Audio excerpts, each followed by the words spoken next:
मैं हैरान होकर अपनी माँ की बात सुन रहा था। मुझे यकीन नहीं हो रहा था कि मम्मी इस हद तक चली जाएंगी। बेशक बेटियों के रिश्ते न होने पर माँ बाप चिंतित हो जाते हैं, लेकिन मुझे नहीं पता था मेरी माँ ऐसा कदम उठाएंगी। खैर, मेरी तो कोई बात नहीं थी। मैं लड़का था, लड़की मेरे घर आनी थी। मैं उसे जैसे चाहता वैसे चला था, ये मुझ पर निर्भर था। लेकिन मेरी बहन को दूसरे घर जाना था और मेरी माँ इस बात को समझने की सुध-बुध खो बैठी थी। वो किसी भी तरह से मेरी बहन की शादी कराना चाहती थी और उसकी शादी कराने के लिए माँ इस हद तक चली जाएंगी, मुझे उम्मीद नहीं थी। और मुझे उनकी ये जल्दबाजी बिल्कुल समझ नहीं आ रही थी। अगर आज मैं चुप हो जाता तो मेरी बहन की ज़िंदगी बर्बाद हो सकती थी। मैं उसका भाई था और मेरा फ़र्ज था कि हर हाल में अपनी बहन का साथ दूं। मैं तुरंत माँ की बात को नकारते हुए बोला, माँ, आप मेरी बात समझने की कोशिश तो करें। सिद्रा बहुत मासूम है, बटा सटा कभी कामयाब नहीं होती। मैंने कई ऐसे घर देखे हैं जहाँ दोनों भाई बहनों के रिश्ते टूट जाते हैं। बच्चों के पैदा होने के बाद परिवारों में नफरतें पनपने लगती हैं। आप क्यों ऐसा कदम उठाना चाहती हैं जो आगे चलकर हम सभी के लिए नुकसानदेह हो? अगर भगवान न करे उन लोगों ने मेरी बहन को खुश नहीं रखा तो मैं क्या करूँगा? मैं किसी की बेटी की ज़िंदगी क्यों बर्बाद करूँ? मैं झल्ला गया था, लेकिन मुझे नहीं पता था कि मेरी माँ इस रिश्ते को लेकर कितनी परेशान थी। वो मेरे सामने हाथ जोड़ते हुए बोली, तुम क्यों ऐसी बातें कर रहे हो? मालूम है ना, मायूसी दिखाना अपने भगवान को नाराज़ करना है। मुझे पता है मेरी सिद्रा सब संभाल लेगी, उसके पास हर हुनर है। वो पल भर में ही किसी का दिल जीत लेती है। वो अपना घर सलीके से संभाल लेगी। तुम्हारे घर में कभी कोई परेशानी नहीं आएगी। तुम भी अपनी पत्नी के साथ खुश रहना और वो भी अपने पति के साथ खुशहाल जीवन बिताएगी। लेकिन मैंने ना में सिर हिला दिया। मुझे पता था मेरी माँ इस समय भावुक हो रही हैं, लेकिन मुझे समझदारी दिखानी थी। मैंने उनकी ओर देखकर धैर्य से कहा, माँ, माफ़ करना, लेकिन मैं ये कदम नहीं उठा सकता। जिस घर से लड़की लाएंगे उस घर को लड़की नहीं देंगे। यही मेरा अंतिम निर्णय है। मेरी माँ तड़प कर बोली, साहिल, भगवान के लिए ऐसा मत कहो। सिद्धरा सब संभाल लेगी। मैंने उसकी बहुत अच्छी परवरिश की है। वो बहुत ही सब्र वाली बच्ची है। मुझे सिर्फ तुमसे उम्मीद है। तुम जानते हो ना मुझे रोहन से कोई उम्मीद है और ना ही तुम्हारे छोटे भाई से। मैं बहुत गर्व और उम्मीद से तुमसे कह रही हूँ कि तुम मान जाओ। सिद्धरा के लिए कोई रिश्ता नहीं मिल रहा। रंग सांवला होने की वजह से उसे कोई अपनाने के लिए तैयार नहीं है। सबका यही कहना है कि लड़की इतनी खूबसूरत नहीं है और आजकल लोगों की डिमांड तो आसमान छू रही है। लेकिन यकीन मानो, तुम्हारी होने वाली पत्नी ना तो सांवली है ना ही काली। उसका रंग साफ है और चेहरा मोहरा भी अच्छा है। वो तुम्हारे साथ एक खुशहाल जीवन बिताएगी। मेरी जान, प्लीज मान जाओ। मैं अजीब दुविधा में पड़ गया था। मैंने आज तक अपनी माँ को कभी तकलीफ नहीं दी थी। अपनी बहन को भी पलकों पर बिठा कर रखा था। वो इतनी अच्छी थी कि एक बार किसी काम के लिए कहता तो तुरंत कर देती। मेरी माँ मेरे सामने इस तरह गिड़गिड़ा रही थी जैसे वो मेरी औलाद हो, मैं उनकी नहीं। मैं अनायास ही उनके हाथ थाम चुका था। मैंने उनकी आंखों में देखा जहाँ उम्मीद की एक किरण थी। मैंने सोच लिया मैं उनका विश्वास नहीं तोड़ूंगा। हम 3 भाई थे, लेकिन मेरी माँ हर काम मुझसे कहती थी, क्योंकि उन्हें विश्वास था कि मैं उनकी बात कभी नहीं टालूंगा। उनकी आंखों में आंसू थे और ये मैं सहन नहीं कर सका। मैंने हर बात को ठुकरा दिया और तुरंत अपनी ओर से सहमति जाहिर कर दी कि मैं शादी के लिए तैयार हूँ, जबकि मैं सब कुछ भूल गया था कि मैं किसी से प्यार करता हूँ। कई सालों से हमारे बीच एक रिश्ता था। वो लड़की मेरी दीवानी थी, मेरे नाम पर बैठी थी। वो मेरे नाम की माला जपती थी। जितनी मोहब्बत मुझे उससे नहीं थी, उतनी मोहब्बत वो मुझे करती थी और मुझे इस बात का पता था। मुझे मालूम था वो मेरे बिना रह नहीं पाएगी, लेकिन मैं अपनी माँ की मोहब्बत के आगे उसे भूल गया था। मैंने उसकी वफादारी, उसकी ईमानदारी, सब कुछ भुला दिया था और अपनी माँ को प्राथमिकता देते हुए अपनी बहन का घर बसाने का सोच लिया था। कुछ दिनों बाद ही घर में धूमधाम से शादी की तैयारियां शुरू हो गई थीं। तैयारियां जोरों पर थीं, जबकि मेरी बातचीत लगातार सुरभि से हो रही थी। सुरभि कोई और नहीं बल्कि मेरी पहली मोहब्बत थी। मैंने 2 दिन बाद ही उसे अपने घर में होने वाली सभी बातों से अवगत करा दिया था और अपनी ओर से साफ जवाब दे दिया था कि मैं तुम्हें अब और समय नहीं दे सकता। मैं अपनी मोहब्बत अपनी माँ और बहन के कदमों में कुर्बान कर चुका था। वो मुझे बार बार हमारे रिश्ते की दुहाई दे रही थी, मुझे मेरे वादे याद दिला रही थी, लेकिन मैं बिल्कुल मजबूर हो गया था। मैं चुपचाप उसके आगे हाथ जोड़कर खड़ा हो गया कि मैं अब मजबूर हूँ, मैं कुछ नहीं कर सकता। समय का पहिया घूम रहा था और आज वो दिन आ गया जिसका मैंने केवल सुरभि के साथ सपना देखा था, लेकिन आज मैं किसी और का होने जा रहा था। जिंदगी में एक ऐसी लड़की को शामिल करने जा रहा था जिसे मैं जानता तक नहीं था, जिसे मैंने कभी सामने से देखा तक नहीं था। मुझे नहीं पता था सुरभि किस हाल में थी, बस मैं चुप हो गया था। और आज मेरी बारात थी। मेरे हाथ में मोबाइल था जिस पर सुरभि की कॉल चमक रही थी। मेरा दिल डूब रहा था। मुझे कुछ समझ नहीं आ रहा था मैं क्या करूं। एक तरफ मेरी माँ और बहन थी और दूसरी तरफ मेरी मोहब्बत। मुझे किसी एक को चुनना था। अगर आज मैं अपनी मोहब्बत को चुनता तो सारी ज़िंदगी के लिए मैं अपनी माँ को खो देता और मैं भी इस सदमे से मर ही जाता, क्योंकि जब बेटी की बारात लौटती है तो सबसे ज़्यादा तकलीफ़ माँ को होती है। मेरी बहन बहुत मासूम थी। अगर उसकी शादी किसी और परिवार में होती तो वे लोग उसे मानसिक यातनाएं देकर मार ही डालते। इन लोगों पर मुझे इतना भरोसा था कि अगर मेरी बहन की शादी इनके घर में होती है तो उनकी बेटी भी तो हमारे घर में होगी। अगर कोई समस्या आती है तो मैं बात कर सकता था। इसलिए मैंने अपनी माँ और बहन को चुना था और सुरभि को खो दिया था। मैंने मोबाइल बंद करके अपनी जेब में रख लिया और माँ के साथ बारात लेने उनके दरवाजे पर चला गया। शादी धूमधाम से की गई थी। मैं अपनी दुल्हन को लेकर घर वापस आ गया। थोड़ी रस्मों के बाद पायल को मेरे कमरे में बिठा दिया गया था। मैं अपने दोस्तों के साथ बिल्कुल चुप सा बैठा हुआ था। ताज़ा ताज़ा प्यार का घाव खाया था। इतनी आसानी से तो मैं सब कुछ भूल नहीं सकता था। जिस तरह से सुरभि मुझसे प्यार करती थी, मैं भी तो उससे प्यार करता था। मैंने कभी सोचा भी नहीं था कि सुरभि के अलावा किसी और से शादी करूँगा। आज जब मैं इस दहलीज पर पहुँच गया तो मेरे होश काम करना बंद कर चुके थे। थोड़ी देर बाद मेरी माँ मेरे पास आई, कहने लगी, चलो अब आराम करो, कल तुम्हारी बहन की भी विदाई है, कई काम होंगे। मैं चुपचाप उठकर अपने कमरे में चला गया। शायद मैं बाकी बहुत थक चुका था और अब आराम करना चाहता था।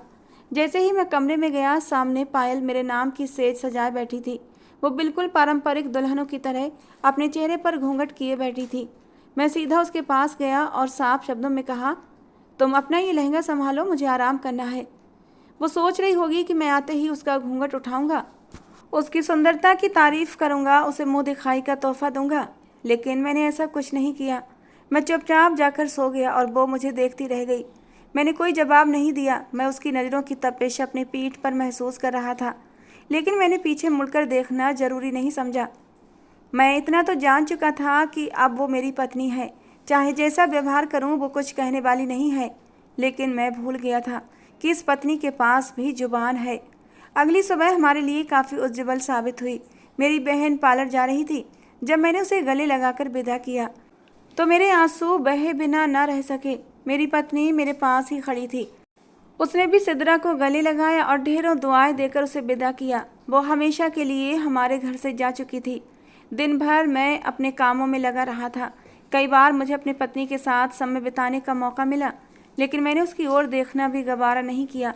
बस एक सरसरी सी नज़र उस पर डाली थी जब वो तैयार होकर अपने बाल संवार रही थी।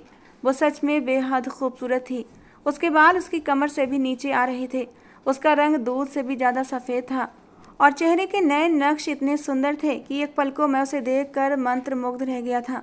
लेकिन मैंने जल्दी ही अपने आप पर काबू पा लिया, क्योंकि मैं इतनी जल्दी अपनी ज़िंदगी में आगे बढ़ना नहीं चाहता था।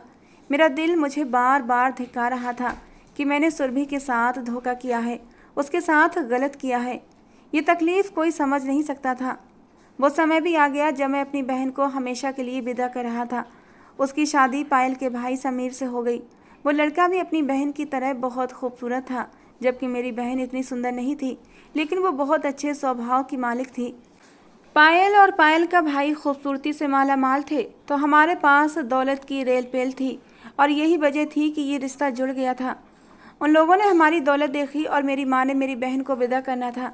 इसी वजह से ये अदले बदले की शादी हुई थी। ये मैं अच्छी तरह से जानता था। मेरी बहन हम सबसे इतना लिपट कर रोई थी कि हमारी आंखें भी नम हो गई थीं। थोड़ी देर बाद सभी काम ख़त्म करके हम घर वापस आ गए थे। आज पहली बार मेरा घर बहुत सूना सूना लग रहा था, जैसे कोई कीमती चीज़ चली गई हो। मेरा छोटा भाई तो अभी तक रो रहा था। वो सिद्रा से बहुत क्लोज था।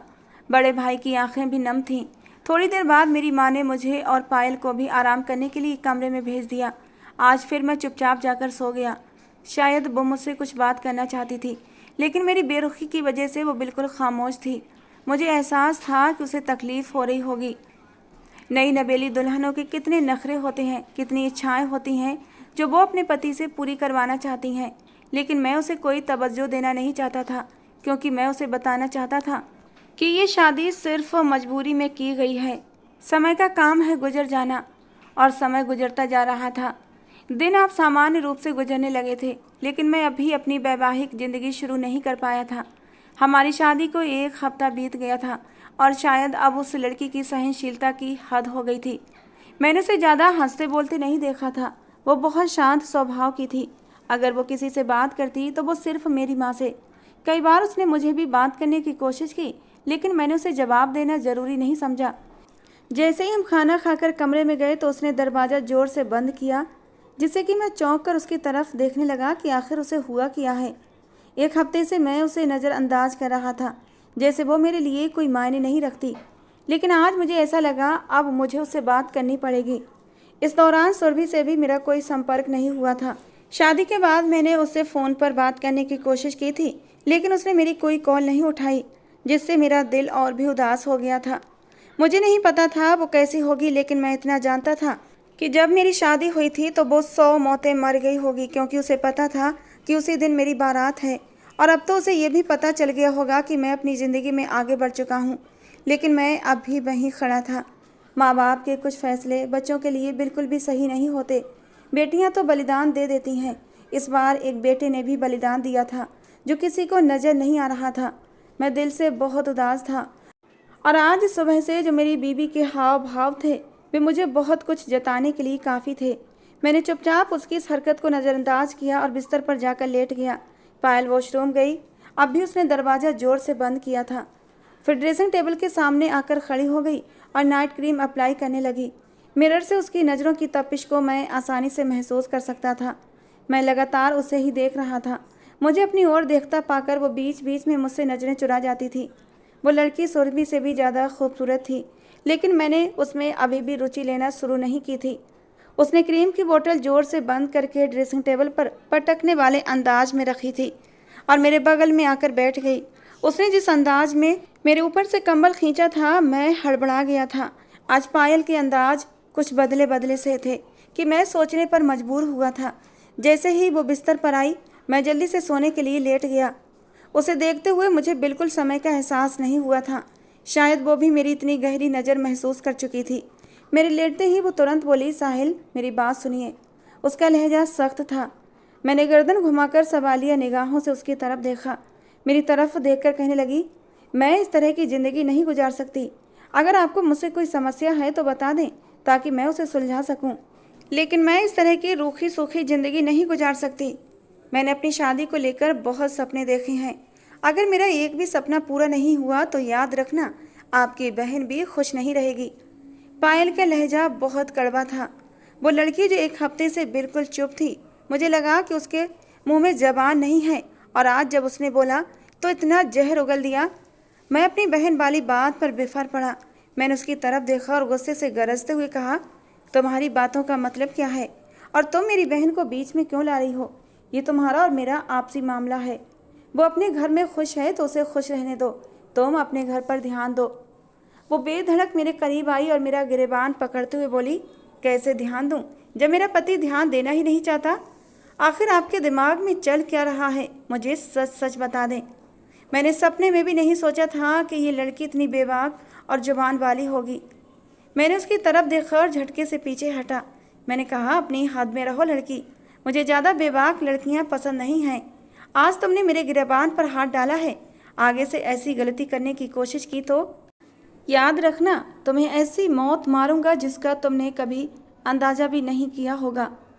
मैंने खुद को गुस्से में लाने की भरपूर कोशिश की थी, हालांकि अंदर से मैं उसके अंदाज पर सहम गया था। वो तो बिखरी हुई घायल शेरनी बन चुकी थी। मैंने दोबारा से अपने आप को गुस्से में लाते हुए कहा, अभी शादी को 1 हफ्ता हुआ है, इसीलिए अपनी हद में रहो, नहीं तो मुझे तुम जैसी लड़कियों को उनकी औकात याद दिलाना बहुत अच्छे से आता है। हमारे बीच अच्छी खासी बहस हो गई थी। इससे पहले कि वो कुछ और कहती, मैं अपनी जगह से उठा और बाहर चला गया। लगभग 2 घंटे के बाद जब मैं घर वापस आया तो वो बिस्तर पर चुपचाप लेटी हुई थी। उसकी आंखें खुली हुई थीं, आंखें गुलाबी हो रही थीं। शायद मेरे जाने के बाद रोई थी। मैंने चुपचाप उसकी तरफ देखा और फिर शांति से सो गया। मैं बात को और बढ़ावा देना नहीं चाहता था। मैं लाख कोशिश करता कि पायल की तरफ कदम बढ़ाऊं, उसके साथ शादीशुदा रिश्ते की शुरुआत करूं, लेकिन मेरे कदम खुद ब खुद रुक जाते थे। मेरे ख्यालों में सुरभि आ जाती। अगली सुबह जब मैं उठा तो वो अपना सामान समेट रही थी और ये देखकर मेरी जान पर बन आई थी। अगर ये लड़की नाराज होकर अपने घर चली जाती तो यकीनन मेरी बहन का घर भी बर्बाद होना था, और मैं ऐसा कोई काम करना नहीं चाहता था जिससे मेरी बहन की ज़िंदगी पर असर पड़े। मैंने पूछा, ये तुम क्या कर रही हो? उसने बिना कुछ कहे अपना सामान समेटना जारी रखा। मुझे लगा वो जवाब देगी, लेकिन उसने तो मेरी तरफ देखना भी गवारा नहीं किया था। मैं तुरंत बिस्तर से उठा, उसका हाथ पकड़ते हुए गुस्से में बोला, ये सब क्या नाटक है पायल? तुम कहाँ जा रही हो और ये सामान किसकी इजाज़त से समेटा जा रहा है? उसने एक नज़र मेरी तरफ देखा और बस इतना ही कहा, मैं आप जैसे इंसान के साथ ज़िंदगी नहीं गुजार सकती जिसे अपनी बीवी से बात करने की तमीज़ ना हो। आपने साफ कह दिया था कि आप मुझे मेरी औकात याद दिला देंगे, तो मैं समझ गई हूँ कि मेरी औकात क्या है। मैं आप जैसे शख्स के साथ नहीं रह सकती, मुझे माफ़ कर दीजिए। और रही आपकी बहन की बात, तो वो अपने घर में खुश रहेगी, क्योंकि हम भाई बहन किसी की ज़िंदगी बर्बाद नहीं करते। अगर आपको अपनी ज़िंदगी में कोई लड़की शामिल ही नहीं करनी थी तो आपको अपनी माँ से पहले इस रिश्ते के लिए मना कर देना था। इस तरह मेरी ज़िंदगी बर्बाद करके आपको क्या मिला? भगवान न करे जो मेरे साथ हुआ वही अगर आपकी बहन के साथ हो। मेरा भाई उसे खुश न रखे, उसे घर से निकाल दे, तो आपको कैसा लगेगा? पायल के मुंह से अपनी बहन के बारे में ये सुनकर मेरा मन कांप उठा था। मैं तो कभी ख्वाब में भी नहीं सोच सकता था कि मेरी बहन के साथ कभी कुछ बुरा हो। मैं तो अपनी बहन के लिए भगवान से प्रार्थनाएं किया करता था कि मेरी बहन अपने घर में खुश रहे, उसका पति उस पर अपनी जान बारे। मैं खामोशी से उसकी बातें सुन रहा था। मैंने लंबी सांस खींचकर खुद को आगे आने वाले पलों के लिए तैयार किया, क्योंकि जो कुछ भी था पायल मेरी पत्नी थी और उसका गुस्सा करना जायज़ था। वो आगे बोली, खैर अब मुझे यहाँ नहीं रहना, मैं अब यहाँ से जाना चाहती हूँ। ये कहकर जैसे ही वो कमरे से निकलने लगी, मैंने तुरंत उसका हाथ पकड़ लिया और उसे अपने करीब कर लिया। उसे अपनी मजबूत बाहों में जकड़ लिया। मेरी इतनी नज़दीकी पर वो घबरा गई थी। शायद वो मुझसे यही तो चाहती थी। धीरे धीरे मैंने उसे उसका हक देना शुरू कर दिया, जो शायद शादी की पहली रात ही दे देना चाहिए था। जब मैंने उसे अपने होने का एहसास कराया तो वो लाल लाल हो गई थी। मैंने थोड़ी देर में उसे खुद से दूर किया तो शर्म से उसकी पलकें लरच रही थीं। मैंने उसकी तरफ देखते हुए कहा, अगर तुम यही सब चाहती थी तो पहले ही बता देती। मैं तो कोई ज़बरदस्ती करना नहीं चाहता था, मैं इस रिश्ते को थोड़ा टाइम देना चाहता था।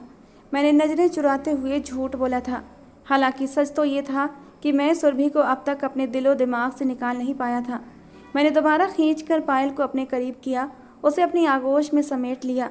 मैंने कहा कि अगर तुम मुझसे कहती कि तुम वैवाहिक जीवन शुरू करना चाहती हो तो मैं सोच लेता, लेकिन तुमने भी तो मुझसे बदतमीजी की थी, जिसका जवाब मैंने रात कड़वाहट से दिया था। मैं नहीं चाहता कि हमारी शादी सिर्फ एक हफ्ते में बर्बाद हो जाए। हम अपने रिश्ते को एक और मौका दे सकते हैं। इस बार मैंने अपनी अहमियत को एक तरफ रख दिया था, क्योंकि मुझे डर था अगर ये लड़ाई बढ़ी और ये लड़की गई तो मेरी बहन की ज़िंदगी बर्बाद हो जाएगी। और मेरी बहन इतनी मासूम थी कि उसने कभी शिकायत भी नहीं की थी। मैं इतना तो समझ गया था कि मैं इस लड़की के साथ बिना वजह की दुश्मनी नहीं रख सकता। मुझे अपनी ज़िंदगी उसके साथ शुरू करनी ही पड़ेगी। वो खामोश हो गई थी। शायद उसके बोलने का नतीजा उसके हक में अच्छा साबित हो गया था। वक्त का काम है बीत जाना, और हम दोनों ने एक दूसरे को एक मौका दे दिया था। और वाकई पायल की संगत में मैंने जाना कि मोहब्बत क्या होती है। जैसे जैसे मैं उसकी संगत में जाता, मेरे दिल में उसके लिए बेपनाह मोहब्बतें जन्म लेने लगी थीं। अब तो मेरा ये हाल था कि ऑफिस से मैं सिर्फ और सिर्फ पायल की खातिर टाइम से पहले आने लगा था। उसकी एक झलक देखते ही मेरी सारी थकान उतरने लगी थी। सुरभि का ख्याल भी अब भूले भटके मेरे दिमाग में नहीं आता था, और मैं अपनी इस हालत पर खुद हैरान था। शायद मोहब्बत इसी एहसास का नाम है। सुरभि के साथ मेरा सिर्फ वक्ती जज्बात जुड़े थे, जो वक्त की धूल के साथ धूमिल पड़ चुके थे। हमारे बड़े बूढ़ों ने हमारे लिए जो नियम कानून बनाए हैं वो कुछ सोच समझ कर ही बनाए होंगे।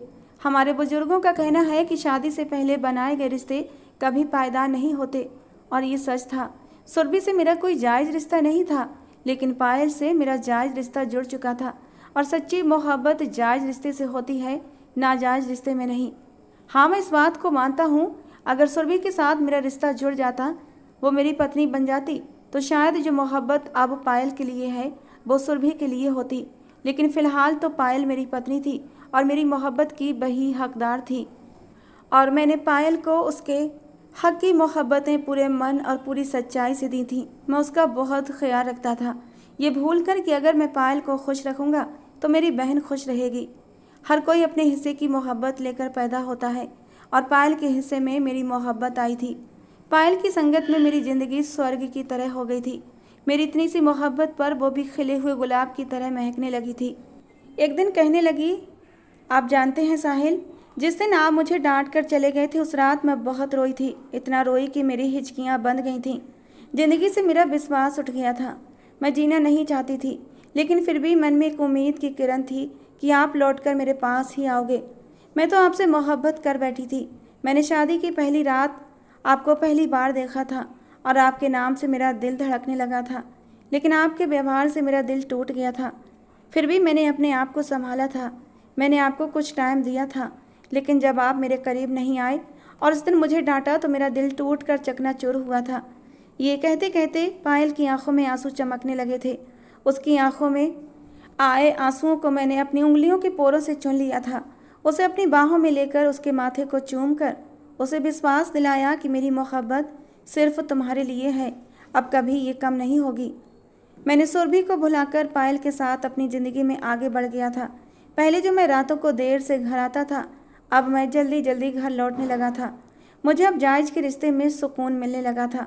वो जिद्दी थी, गुस्से वाली भी थी, थोड़ी नखरीली भी थी, लेकिन उसका दिल बुरा नहीं था। वो अपनी सारी जिद, गुस्सा, नखरा सिर्फ मेरे सामने दिखाया करती थी।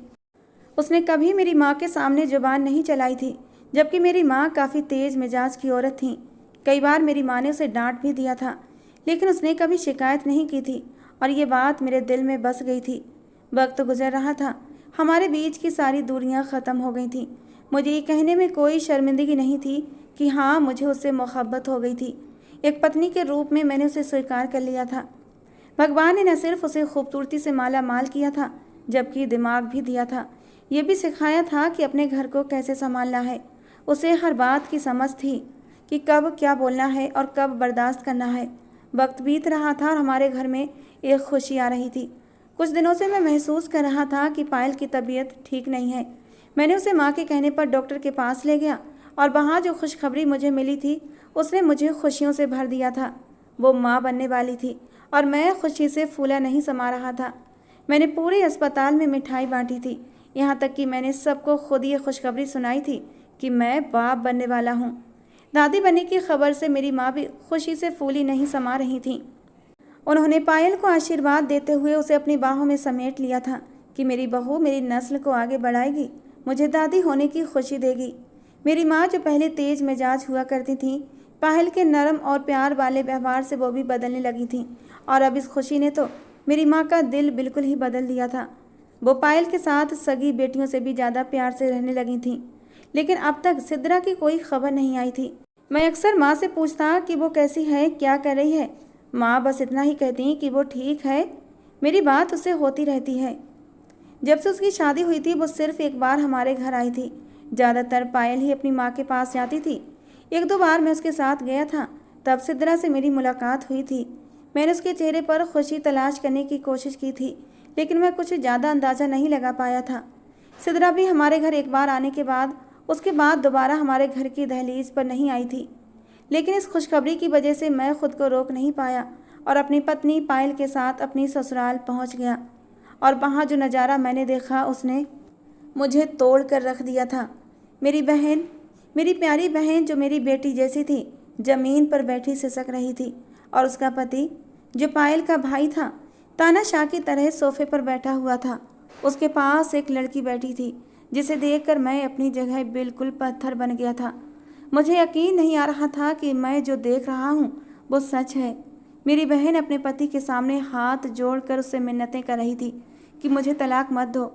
वो कह रही थी कि वो उस लड़की को घर में बर्दाश्त कर लेगी, लेकिन उसके साथ ऐसा जुल्म मत करो। समीर के साथ बैठी उस लड़की को देखकर मैं पूरी तरह से टूट कर रह गया था, क्योंकि वो कोई और नहीं बल्कि मेरी पहली मोहब्बत सुरभि थी। वो काफ़ी तिरस्कार भरी नज़रों से मेरी बहन को देख रही थी।